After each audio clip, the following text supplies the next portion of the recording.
December 1st, 1948. Somerton Beach, South Australia. 6:30 in the morning. A jeweler and his wife were walking along the shoreline near Adelaide. It was a warm summer morning. The beach was almost empty, except for one man, lying quietly against the seawall. At first, they assumed he was sleeping. He was well dressed in a suit and tie. His head was resting comfortably, but something about him seemed wrong. He didn't move. He didn't breathe. When police arrived, they confirmed the truth. The man was dead. Case file 01948. The Somerton Man, welcome to Shadow Files.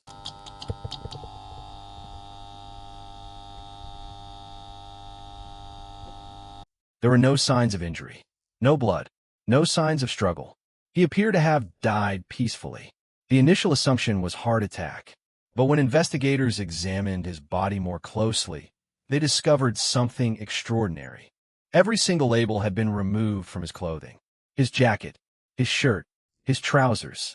Even the tag on his tie had been cut off. His shoes were polished, but showed no signs of walking on sand. This was not a man who had wandered onto the beach by accident. Someone had prepared him, or he had prepared himself. The Australian police launched one of the most extensive identification efforts in the country's history. They photographed the body. They took fingerprints. They created a plaster cast of his face. And they sent this information around the world.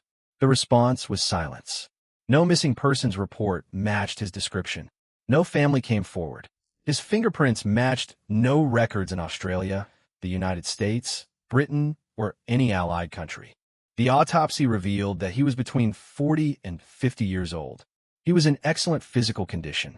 His muscles suggested he had been a dancer or athlete. His teeth were unusual. He was missing several that most people have. And he had a strange, almost pointed shape to his ears. The story appeared in newspapers across Australia and around the world.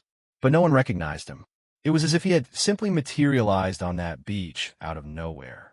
Weeks later, investigators found their first real clue. At the Adelaide railway station, staff reported an unclaimed suitcase. It had been checked in the day before the man's death. Inside, they found more clothes with the labels removed, a dressing gown, slippers, some soap, and several small tools used by merchant seamen for marking cargo. This was a man who traveled light, a man who left no trace. But the most important clue would not come for months. During a re-examination of the body, investigators discovered a tiny, secret pocket carefully sewn into the waistband of his trousers. Inside was a small, rolled-up piece of paper. On it were two words in an ancient language. TAMAM SHUD. The phrase is Persian. It means, it is ended. It comes from the final page of a famous book of poetry called the Rubaiyat of Omar Khayyam. This was not a random piece of paper. It had been carefully cut from the last page of a specific edition of that book. And investigators immediately understood they needed to find that book. Police released a public appeal. Weeks passed. Then one night, a man walked into the police station with a small book. He said he had found it in the back seat of his unlocked car, apparently thrown through an open window months earlier. The book was examined. The last page had been torn out. The tear matched perfectly with the piece of paper found in the dead man's pocket. This was the book. But then investigators discovered something even more mysterious. On the back cover of the book, someone had written 5 lines of random capital letters. Not a language, not a word. A code. Also written faintly on the page was a telephone number belonging to a nurse who lived just a short walk from Somerton Beach. She was interviewed, but her reaction to the plaster cast of the dead man's face was strange. Witnesses reported that she appeared to recognize him. She grew pale. She almost fainted, but when questioned directly, she denied knowing him. She took whatever she knew to her grave. Investigators never learned the true nature of her connection to the Somerton Man. The code on the back of the book has been analyzed for over 70 years. Cryptographers, mathematicians, and intelligence agencies have all tried to break it. No one has ever definitively succeeded. Some believe it is a one-time cipher, a code that can only be broken with a specific matching key, and that key has never been found. Over the decades, many theories have been proposed. The most popular is that he was a Cold War spy. In 1948, tensions between the West and the Soviet Union were rising rapidly. Adelaide was near a top-secret military weapons testing facility. The removed labels, the coded message, the mysterious connections, all of these fit the profile of an intelligence agent, someone who could not afford to be identified. The second theory involves poison. Some investigators believe the man had been killed with a rare and untraceable substance. This would explain the lack of visible injuries. He may have been silenced by someone who did not want him to speak. The third theory is simpler. He was a broken man. Perhaps he had lost someone.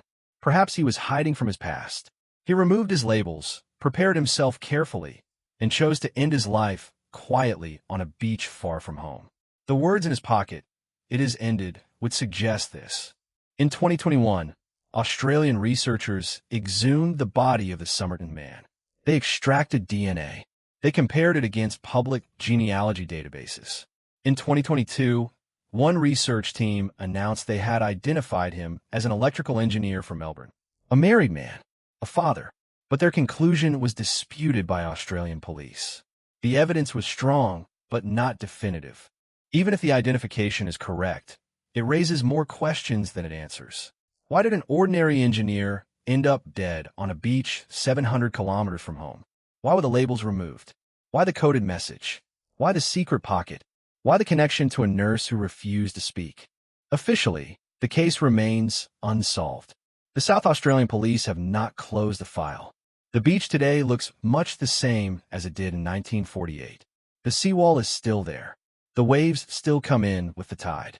And somewhere in the archives, a case file has remained open for over 75 years.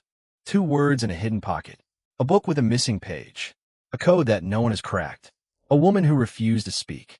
And a man whose true name may have died with him on that quiet morning in December. Case file 1948. The Somerton Man. 1 unknown body. 1 coded message. 0 definitive answers.